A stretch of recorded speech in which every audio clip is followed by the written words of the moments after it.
Hi everyone, welcome to SAMA, a program which invites experts each week to discuss a topic from their area of expertise. This week we are delighted to have Dr. Dale Bredesen to talk to us about the prevention and reversal of cognitive decline in Alzheimer's disease. Alzheimer's disease causes people to forget family and friends, familiar places, the ability to work, drive, talk, feed, clean, and even dress themselves. It's never too late to prevent cognitive decline from stealing your life or to reverse Alzheimer's in those you love. Dale is an internationally recognized expert in the mechanisms of neurodegenerative diseases. Dale is a professor of neurology at the Eastern Laboratories for Neurodegenerative Disease Research, the David Geffen School of Medicine at the University of California, LA. Dr. Dale is a prodigious innovator in medicine with over 30 patents to his name. His work has culminated in the development of a protocol called ReCODE, a reversal of cognitive decline currently used by thousands of patients. The ReCODE protocol is a scientifically proven, personalized programmatic lifestyle approach to preventing and reversing cognitive decline for those with pre-Alzheimer's disease, including subjective cognitive impairment, mild cognitive impairment, early Alzheimer's disease, and anyone who is genetically at risk. Dale, welcome to SAMA. It's fantastic to have you with us. Thanks very much, John. Good to be here. How did you first get interested and decide to pursue this different approach towards cognitive decline? Well, actually, when I went to college, I was interested in computers, and the relationship between how a computer works and how a human brain works intrigued me. And like many other people, I got hooked on understanding the brain. And once I started studying that, of course, I became interested in why it is that neurodegenerative diseases are the area of greatest biomedical therapeutic failure.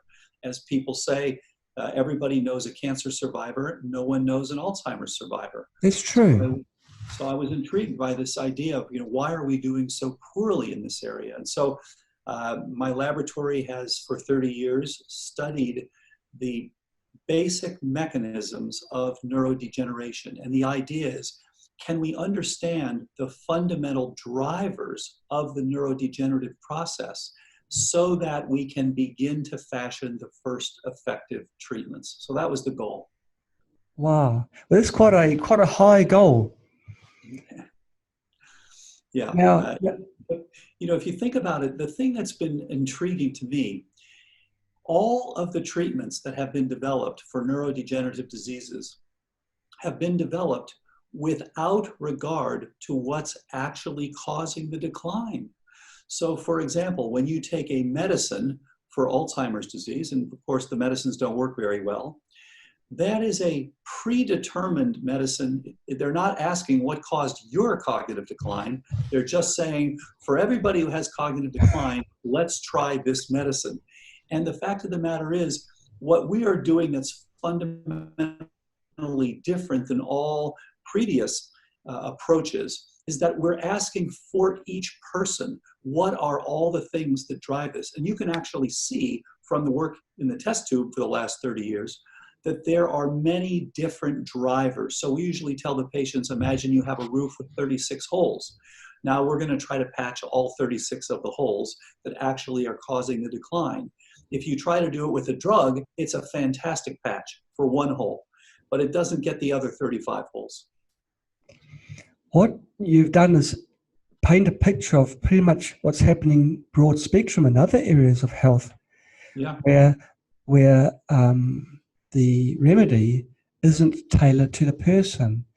And I guess especially with cognitive decline, where it's so complicated. And the thought process, I mean, ultimately, I guess it has to be physical, but the understanding, it's so complex.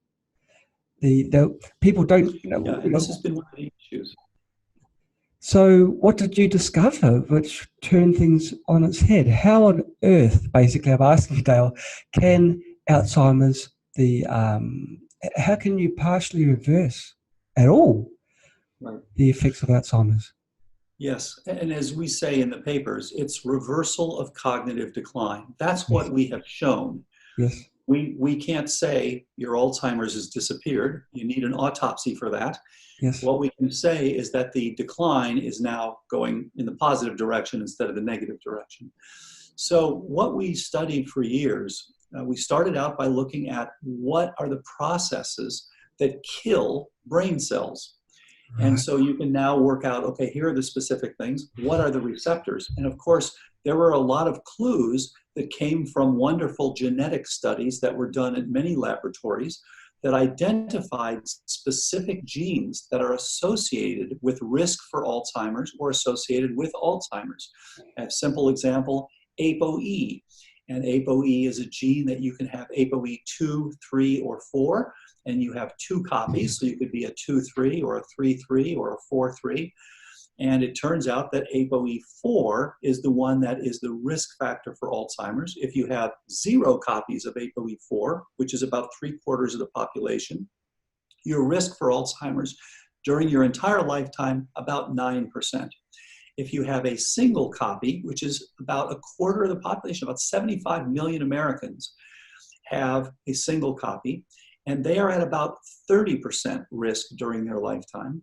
And if you have 2 copies, and that's about 7 million Americans, then more than 50% chance you will more than likely develop Alzheimer's during your lifetime.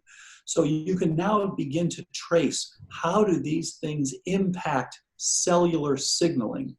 And what we discovered is that just as you see with other complex chronic illnesses, such as osteoporosis, for example, there is a beautiful balance between a whole set of signals that make synapses, that support memory formation, and that have an anti-Alzheimer's effect. And on the other hand, a separate set of signals that pull back. So the first ones we would call synaptoblastic. They are making and keeping synapses. The second set would be synaptoclastic. So these are pulling back. And there's a normal, beautiful balance. And so, for example, you and I are both actively forgetting the 7th song that played on the radio on the way to work yesterday. Not important. But we are actively remembering where our keys are and what we're going to do later on today and those sorts of things. And you're keeping the most important things during your lifetime. Now, it turns out that everybody with Alzheimer's is on the wrong side of that balance. Right. And what's interesting is the mediator of that balance is actually at the heart of Alzheimer's disease. So therefore, what we're doing is no different than what you would do, for example, with osteoporosis. We're trying to increase all the things that are synaptoblastic, making the synapses, and we're decreasing all the things that are synaptoclastic. And as you indicated, it's different for each person. So for some people, it may be specific pathogens, specific reasons for inflammation. As you know, herpes simplex has been linked to Alzheimer's disease. HHV6A has been linked to Alzheimer's disease. P. gingivalis from your dentition, your oral microbiome, has been found in the brains of patients with Alzheimer's. Various fungi, often from sinuses, have been found in the brains of patients with Alzheimer's. So we start to look then for each person, what are all the contributors? And interestingly, typically we find 10 to 25 different contributors for each person. So we haven't seen examples where a person has Alzheimer's for one reason and one reason only. They typically have a number of things that are suboptimal that all contribute, and then we address those things. You use the word interestingly, but it's more concerningly. There's so many factors which are causing this. That's right. You really got to be careful about the parents that you choose, isn't it? You choose the wrong parents, you get the genetic makeup of your parents, and you set yourself up for life. But if obviously, yes and no. You have to remember, though, your genetics, in the case of, for example, ApoE, it only changes your risk. It doesn't say that this is your fate. So, in fact, there's a wonderful website with over 3,000 people who are ApoE4 positive. It's called ApoE4.info, Yes. started by a woman, Julie G., who is ApoE44 and had some symptoms herself. She's done absolutely beautifully now 7 years into this. Yes. And so there's a whole group of people, and these share information on prevention and reversal, many of them being on the protocol or some version of the protocol that we developed in the laboratory.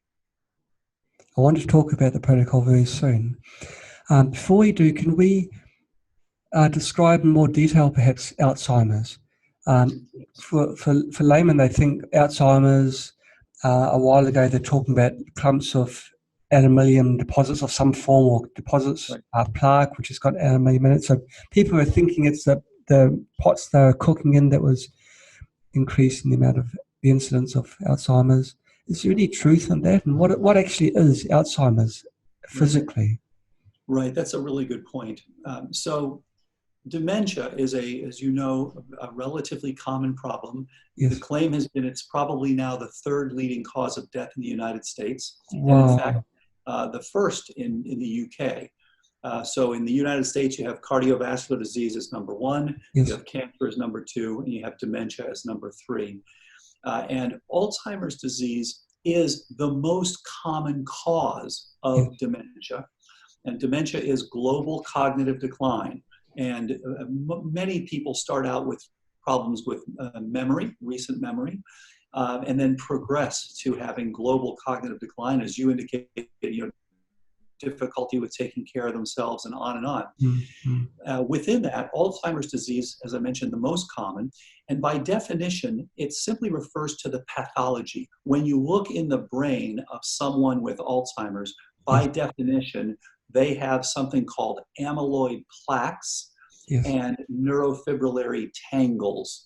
These are the 2 hallmarks of this disease. And of course, you have it with global loss of synapses and neurons, often with inflammation.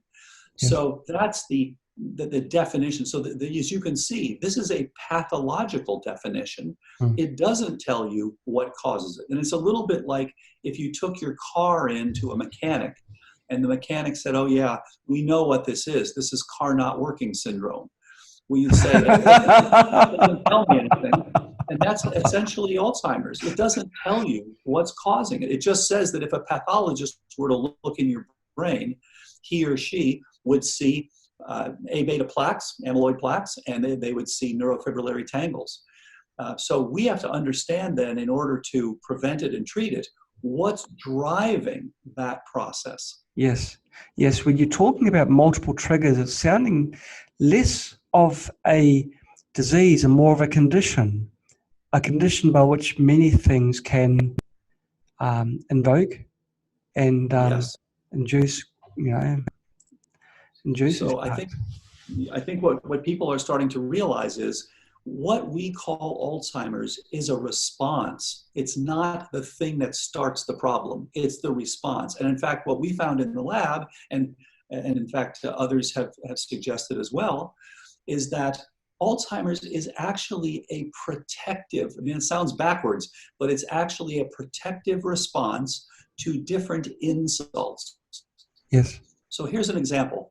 If you have pathogens entering your brain because you have a poor immune system, or because you have a poor blood-brain barrier, or because you have repeated or high level of exposure, these things can get into your brain, and you now have to produce something that is antimicrobial. You have to protect yourself. And in fact, a number of years ago, Professors Robert Moyer and Rudy Tanzi from Harvard showed that the amyloid that we associate as the bad guy in Alzheimer's is actually an antimicrobial peptide. So it has turned out that the Alzheimer's associated peptide, the part of the pathology of Alzheimer's, is actually, again, a response to the insult. It's part of your innate immune system, which is the evolutionarily older part of your immune system. So no surprise, as long as you are fighting these things, you are going to be producing the stuff that is downsizing your brain in what we end up calling Alzheimer's disease. So therefore, we need to identify these various intruders, the various insults, Yes. get rid of those, and then reverse the actual balance between the synaptoblastic and synaptoclastic activity.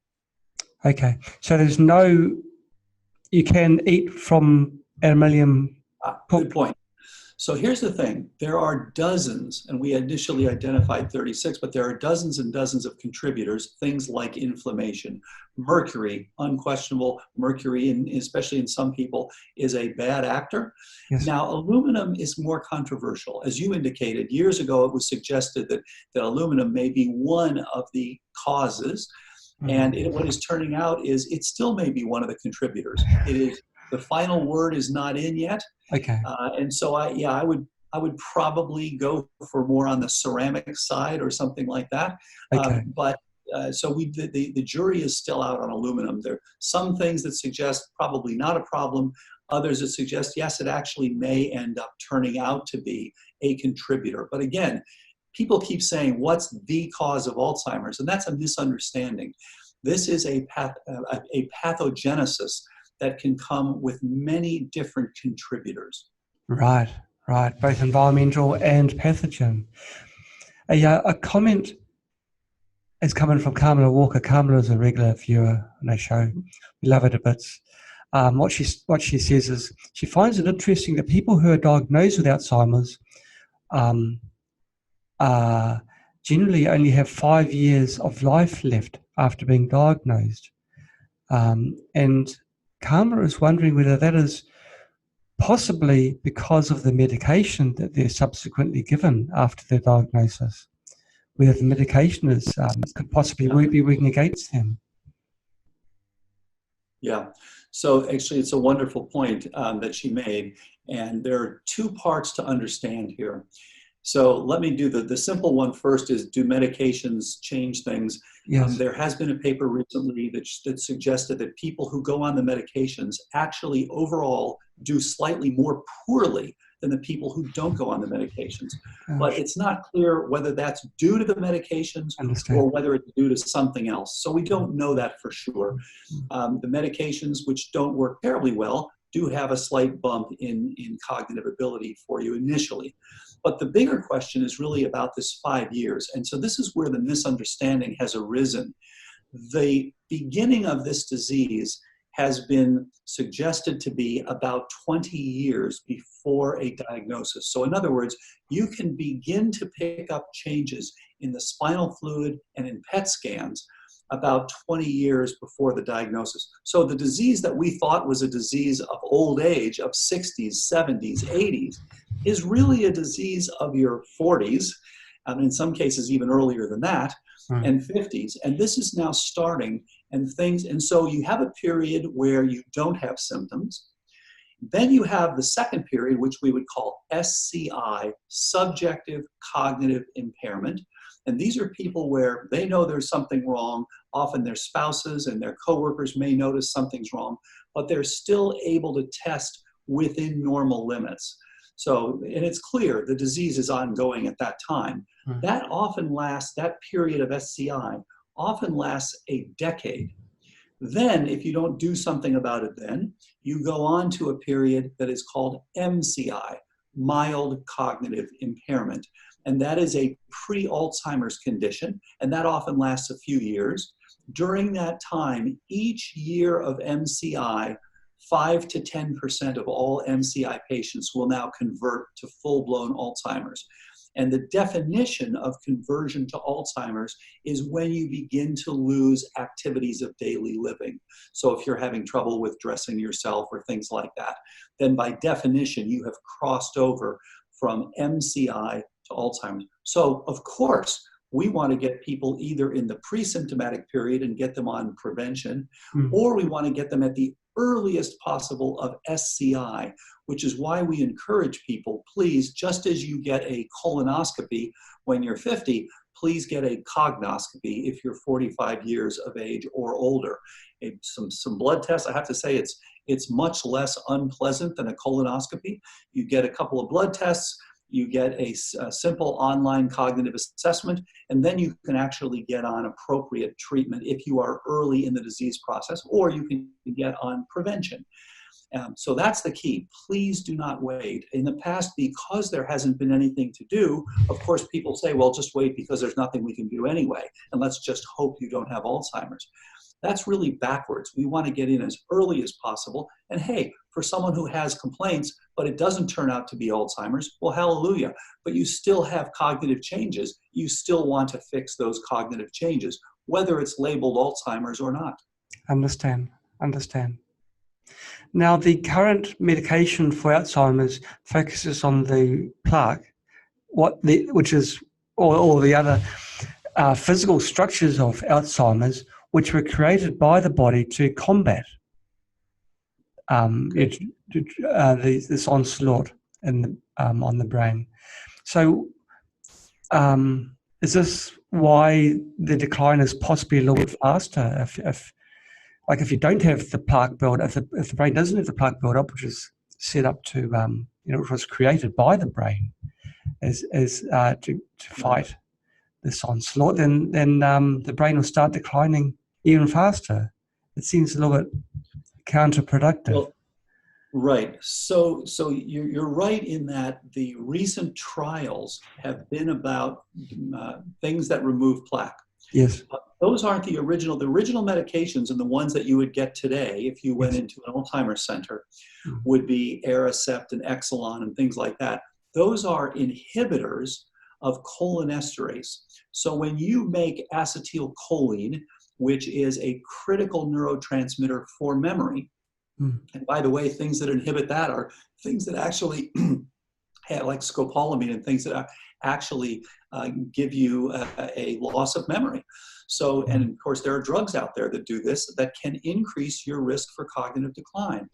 So what these drugs do, they prevent you from breaking down your own acetylcholine. So you have a little increased kind of kick of this.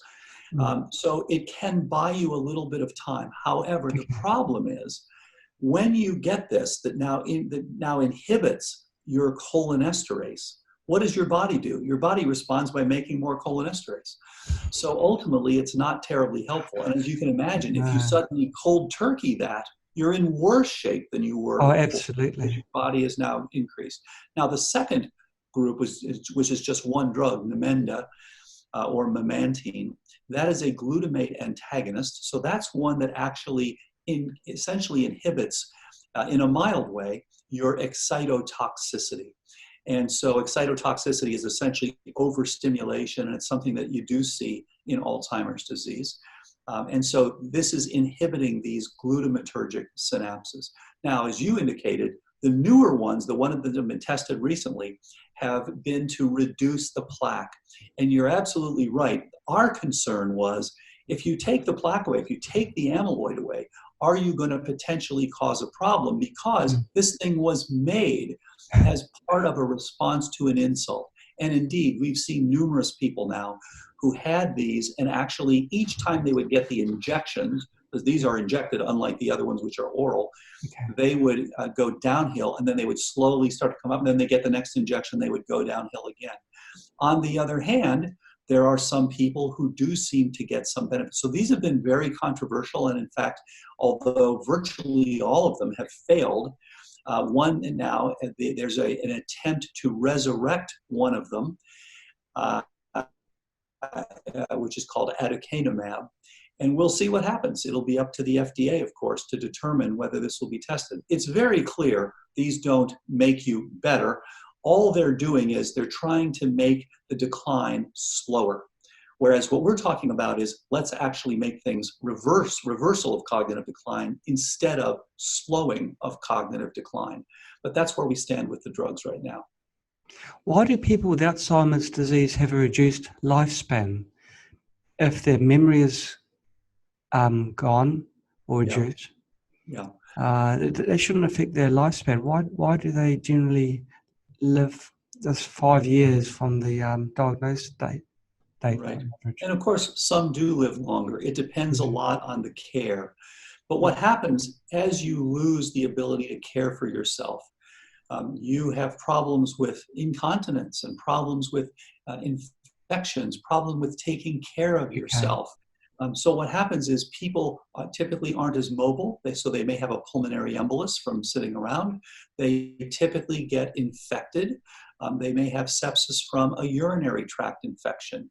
Or they may get a poor dentition. There are many reasons where they may ultimately be overwhelmed by infections. Many of them undergo falls and break their hips and then are laid up. So there are numerous reasons that the lifespan is typically not the lifespan of a person who does not have Alzheimer's. But you're absolutely right. Just losing your memory, that alone doesn't necessarily shorten your lifespan. But all the things that come later as you have this global neurodegenerative process, those are the things that actually end up limiting your lifespan. Got it. Now I want to ask you about the ReCODE protocol. This is the protocol that you developed to reduce and reverse the effects of Alzheimer's. Is this a protocol, or could you describe the protocol to us, please? Sure. So back in 2011, we were developing drugs in the lab. And the idea was we could see this balance between the synaptoblastic and the synaptoclastic, and we could see it centered on a molecule called APP. And so we actually screened in the laboratory 4 drugs that would put you on the right side of that balance, that would give you more synaptoblastic activity and less synaptoclastic activity. And we identified several, and so we wanted now to progress to a clinical trial. And so we were sitting there, and I was trying to get this trial going and trying to get all the appropriate paperwork, and I realized, well, wait a minute, this thing is going to change the balance, but there are many things that may contribute to that balance that could essentially go right around our drug. And so we could end up having a drug that does what it's supposed to do and yet fails in a clinical trial. So I thought, well, we don't have the resources of a big drug company. We're an academic laboratory. So I thought, how can we ensure that our clinical trial has the best chance of success? And so I thought, well, you know what? Let's add in some brain training and let's see, okay, maybe our drug plus some brain training. And then I thought, well, wait a minute, let's look at inflammation. Maybe we should also be adding, and of course, then the light went off after a couple of these, and I realized, well, wait a minute, why are we leaving out any of the things that contribute to that central pathway in cognitive decline? And so then we thought, okay, we need to do, it turns out that guess what affects that pathway? All the things that the epidemiologists have told us affect Alzheimer's. Your diet, your exercise, your sleep, your stress, your brain training, herbs that you may be taking, supplements you may be taking, drugs you may be taking. These things all impact that. And so what happened was we then proposed in 2011 the first comprehensive trial for people who had pre-Alzheimer's. And this was actually going to be done in Australia. And we got turned down by both the public and the private review boards because they said, you guys are trying to test more than one variable, and you're not allowed to do that in a clinical trial. And we said, well, wait a minute, but this is the way the disease works. So the idea is you want to get at all the things that are actually causing the problem. So after we got turned down, of course, I was very depressed, and I got an interesting call from a person who was referring someone to me. And I said, look, I've been in the lab for 20 years. We're not, we don't really have, I don't see Alzheimer's, I can help you. But she said, look, this woman is going to commit suicide. Could you just talk to her? Right. And so the woman actually came out to the lab, and we spent 2.5 hours going through everything. And she had a very typical history where her mother had passed away with Alzheimer's. She now had very clear symptoms. The doctor had already told her, you have early Alzheimer's. There's nothing to be done. And so we went through all the different things that we were going to do in that trial. And frankly, I thought I would never hear from her again. But 3 months later, she called me at my home on Saturday morning and said, I can't believe it. My memory is so much better than it's been in 30 years, and on and on and on. And so we started realizing, okay, this is pointing us in the right direction. We need to understand these various pathways. And so we started, and that's what became ReCODE, for reversal of cognitive decline. Just last year, we published 100 cases of documented improvement, where in all cases, we had documentation before and after to show increases in cognition. In some cases, we also had pre and post MRIs showing increases in volumetrics. In some cases, also pre and post quantitative EEGs or evoked responses showing improvement in electrophysiology as well. So we are continuing with looking at how can we optimize this. And when you see ones that respond the best, why is that? When you see ones that do not respond, what is the basis for that? So we are continuing to evolve this process.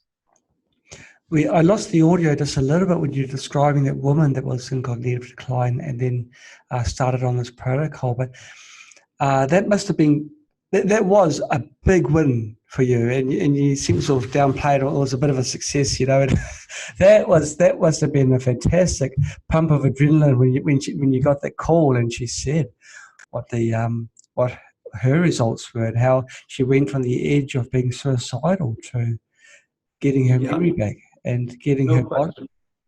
It really validated all the many years of work in the lab. And it said, we were on the right track, because you don't know. You can say, well, we can heal these mice, but you really don't know until a human being actually gets better. And of course, as you know, most of the treatments that have come from mouse studies for neurodegeneration have not translated to being useful for humans, unfortunately.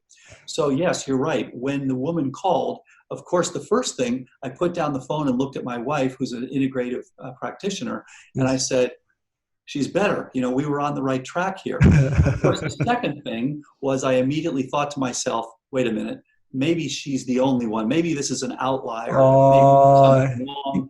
Let's see this in another 100,000 people before we're sure. Well, then we looked at the first 10, and 9 of them got better. Then we looked at additional ones, and a number of got better. And then we just recently published 100. Now, at the same time, there are many who don't. And so we're still looking at what are the critical pieces to understand. I think the bottom line here is this is not magic, it's biochemistry. So you have to look. If you're getting better, there's a reason. Yes. If you're not getting better, there's a reason. And you have to identify those reasons and then address them. Right. It's interesting you're talking about mice and how there are differences between mice and humans. There are a few differences, like size, the amount of fur that we have. Well, not so much myself, but others. And they deemed cigarette smoking safe because it doesn't cause lung cancer in mice. And so it's okay, that was a facepalm moment. Well, what you say is very true. You've done studies and you've possibly used the mice, and they've worked for mice, but how does that translate to real people? And people are complicated. And so you'll remember what was it, about 10 years ago, 10 or 12 years ago, where the claim came out, a big claim, there's wonderful results with mice. We will cure cancer within the next couple of years. And this was based on mouse studies. And of course, it hasn't happened.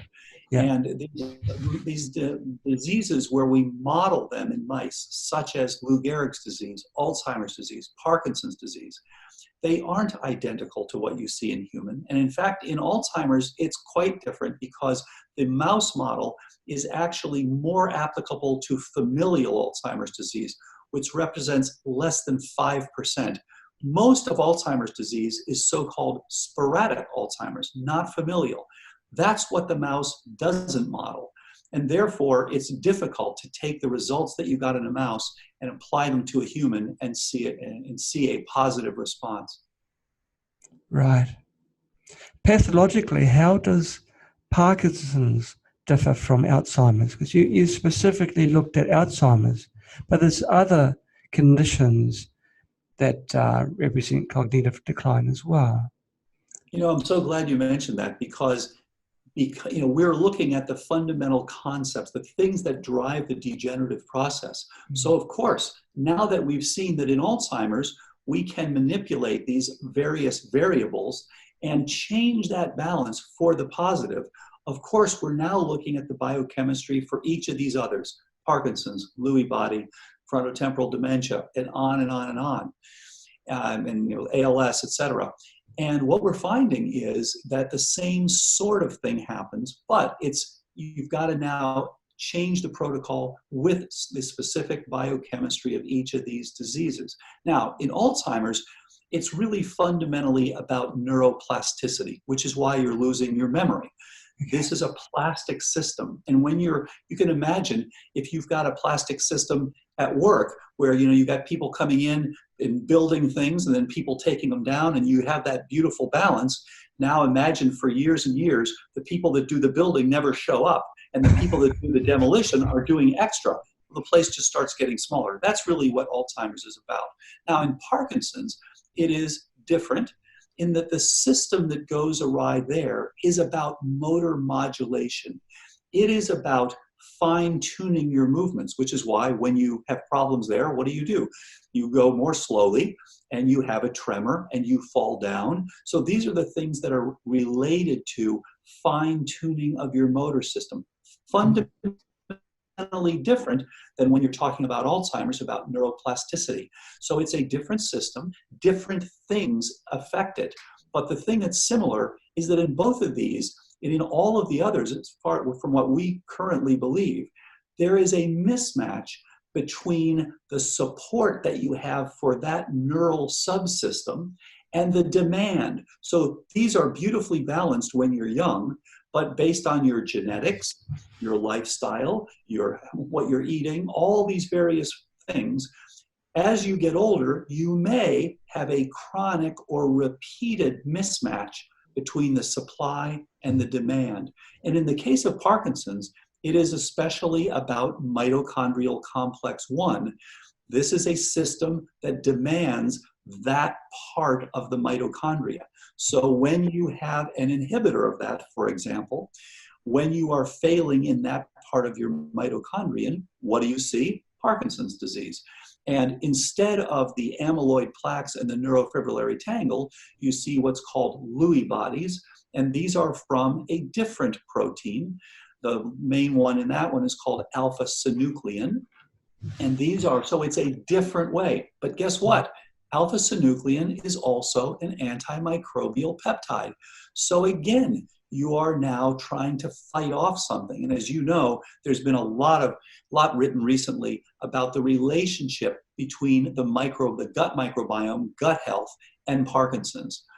And so this is something where you can think of Alzheimer's as coming in through the nose or through the oral cavity. And the pathologists have been telling us for years, when you look at the brain, it looks like something that started from your nose and entered the brain in Alzheimer's. And similarly, what it looks like for Parkinson's is that it came from the gut up into the brainstem, and that may turn out to be. We'll see as time goes on. So these are variations on the same theme. Understand. Now you've done a lot of studies.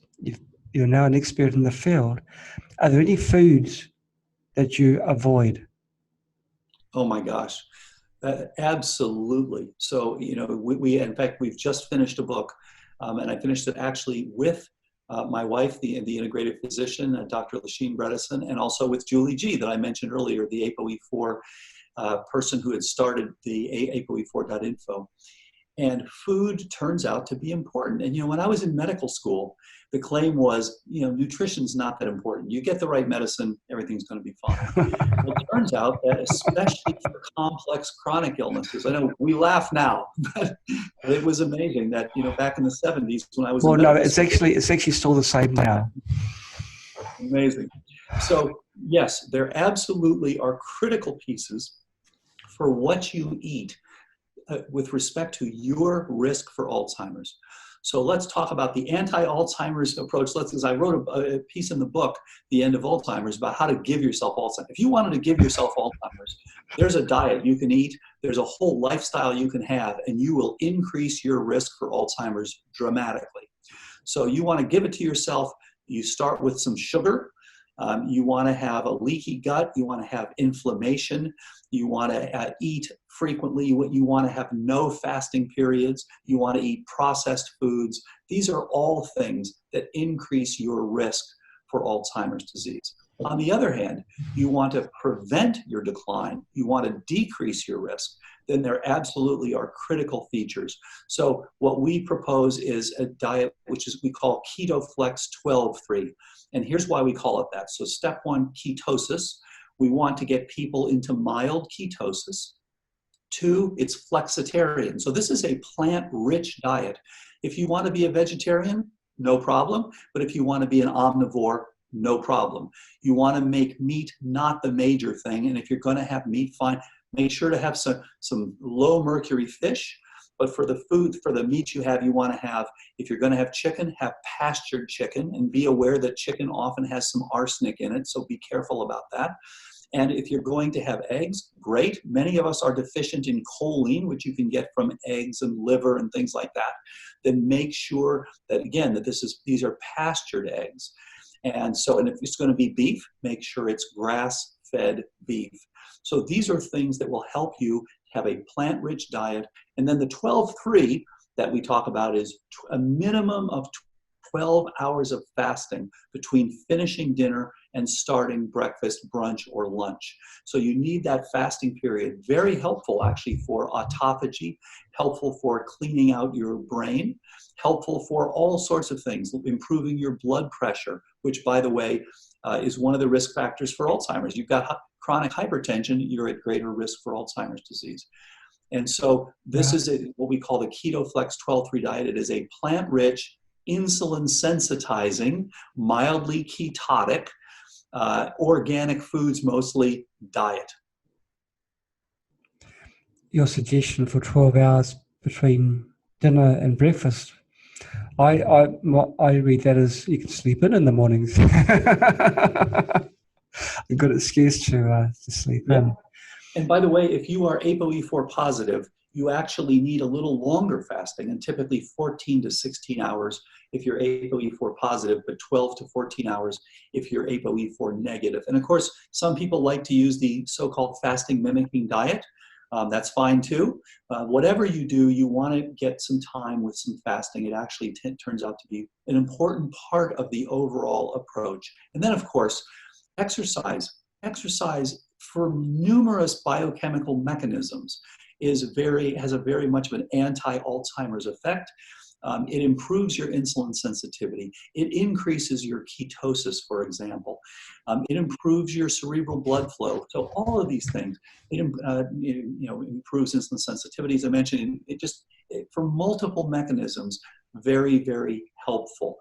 And then sleep. And many, many people don't realize that when they go to sleep at night, they are desaturating their blood so that their oxygen drops at night. We see the tip of the iceberg as people who have obstructive sleep apnea, but there are many other people as well who drop their oxygen, and most of them aren't checking. Most of their doctors aren't checking. So we recommend for anybody who has symptoms or is at risk, please get your oxygen saturation checked at night. If it is dropping below 92%, and especially if it's into the 80s or 70s, please improve that at night, which you can do numerous ways, typical things like CPAP and things like that. So the bottom line is we've been told in the past that there is nothing that will prevent or reverse cognitive decline. And in fact, the armamentarium is huge. It's just the opposite of what we were always taught. There's a tremendous amount that can be done and should be done. And in fact, Alzheimer's should be a rare disease. And if we all did the right things for prevention and early reversal, we could make it a rare disease. Right. Your protocol that you've developed is very different from the way that Alzheimer's is being treated at the moment, which is basically through drugs, certainly through the allopathic avenues. How has it been received?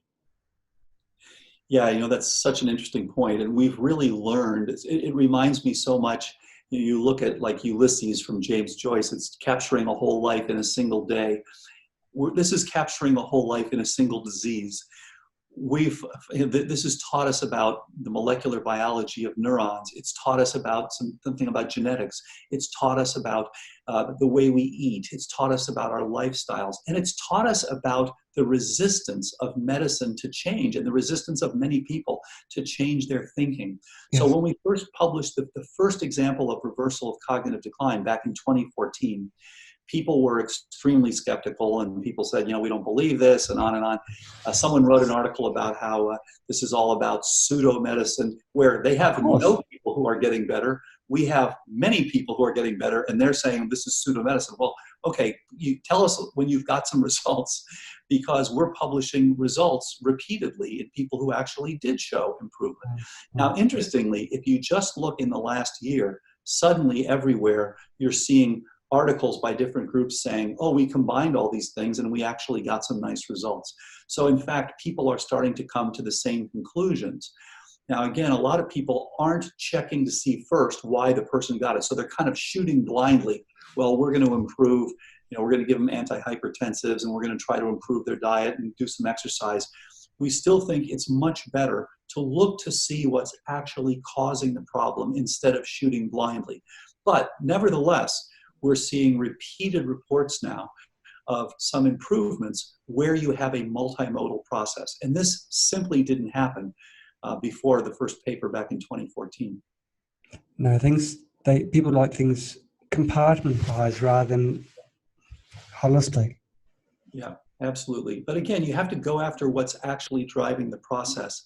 And so, if you're being attacked by, mosquitoes and ants and moths, then the idea of saying, let me put lidocaine on you so you won't feel it and they can continue to attack you, it's kind of silly. You really want to get rid of the mosquitoes and the moths, and you want to address the things that are actually causing the problem. Absolutely. And we are complicated machines, aren't we? So it's not going to be a simple answer. It's going to be something complete. Do you, in your studies, have you found a link between blood types? Some blood types more susceptible to Alzheimer's? It's a really good point. There's a whole set of genetic markers. So there are dozens of things that give you some increased risk. And as I mentioned earlier, the most common one is this ApoE4. There are all sorts of other ones, TREM2 and the complement receptor, and on and on. There are about 3 or 4 dozen of these things. But blood type, ABO blood types, standard blood types, I'm not aware of differences with those blood types and Alzheimer's disease. Okay, great. It's good to know. Now, you've given us a lot of information, and it's been fast-flowing as well. You've mentioned a book, and you've mentioned websites. I was wondering if you could give the name of the book and the websites again slowly, so we can refer to these later. So the book is called The End of Alzheimer's. Yes. It's now out in 31 languages, so you can get it in just about any language. It came out from Random House. And then the websites for getting tests, you can get direct tests, mycognoscopy.com. You can look at that. And then for more general information, you can look up drbredesen.com. Thank you. Well, I've thoroughly enjoyed the seminar. I really admire you, not just for what you've achieved, but also the way that you've approached the problem and your understanding, your appreciation of the fact that it's not a narrow, even though Alzheimer's is one specific condition, right. It can be a broad spectrum of causes. And so you've succeeded where others would fail, because people generally, just through nature, specialize. They think, oh, it must be this or it must be that. Yeah. But it's a mixture of many things. And so I admire you for your tenacity. You've been doing it for a long time, and you didn't give up, and you kept that high goalpost. kept aiming for it till the ball went over. It's very commendable. I really do think it's amazing what you've achieved. I'd like to thank you for your Thanks very much, John. time here on SEMA. It's you've mentioned things which I personally had no idea about. I really I take heart with the fact that something which I had previously thought was irreversible can actually be reversed. Things can be done. I don't like things where there's no way it can be resolved. And okay, Right. Generally the answer, if you go to a doctor, is if it can't be solved by a drug, then sorry about that. But if it can be solved by lifestyle change, as in combination with other things, other protocols, it's better than brilliant. Your protocol, is it a complex one where you've got to combine different foods with different supplements? Does it require any form of drugs? Is it something which is easy for people to do? So you're absolutely right. We, as you said earlier, we are complex organisms, we humans. And it's almost surprising that doctors have gotten away. We have, for thousands of years, we doctors have gotten away with giving you, one potion, one little drug. And those were good for simple illnesses like pneumococcal pneumonia. But we're now, almost all of us, dying of 21st century illnesses, which are complex chronic illnesses that have many different inputs to them. And therefore, you're right, we have to develop appropriate targeted, essentially what would be called precision medicine protocols. Yes. And so, yes, unfortunately, today, there are some complexities. You do want to do an appropriate diet, an appropriate program that includes stress reduction, includes sleeping, making sure you're getting not only quantity of sleep, but quality of sleep. It does include specific herbs that have been used for thousands of years that actually can be very helpful when used with the right combination of things. And actually, drugs are going to be very important for Alzheimer's, but they've virtually all failed because they've been trying to use them as a monotherapy, which makes no sense. So when you combine the whole thing with the drugs, now the drugs should actually be quite helpful. So we often recommend use a health coach, work with a health coach who can help you to optimize. It's a different way of thinking about medicine. You don't just take a pill and go home. You're going to continue to tweak things over time. You identify what's actually causing the cognitive decline and then target those things. Good advice. Great advice. Thank you once again for coming on to our show. It's been fantastic having you with us. All right. Thanks again, John. Thank you. Bye-bye. Well, that was the end of the seminar. Thank you so much. Thank you so much for that. It was very enjoyable. I was thinking, the information obviously can get much, much deeper. And there's so much. Shall I stop the recording, by the way? Oh, it'll automatically stop. It's okay. It'll look after itself. It'll automatically stop. When you quit Zoom, it'll stop and then it'll compress the video file.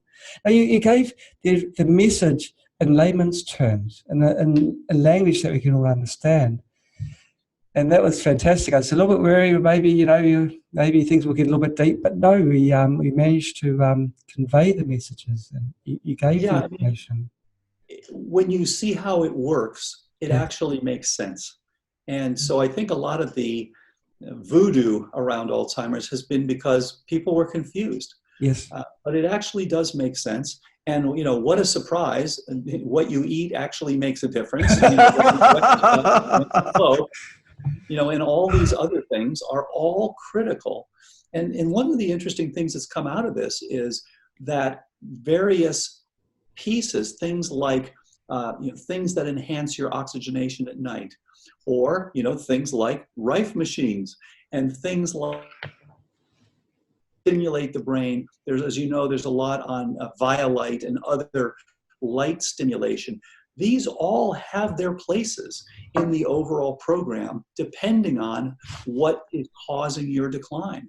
So I think we're going to be able to use all these different modalities, which have all been used as monotherapies in the past without as much success. Well, now doing it, knowing how you're using them and for what, is actually going to make things much more successful. maybe in our lifetimes, Dale, we will see the headline at the Lancet. Diet is important. And Mum was right. We are what we eat. Mum was right all along. Yeah, exactly. Mother was right. All right, fantastic. Well, thanks Okay. for having me on, John. Thank you for your time. All right, take care. Bye-bye.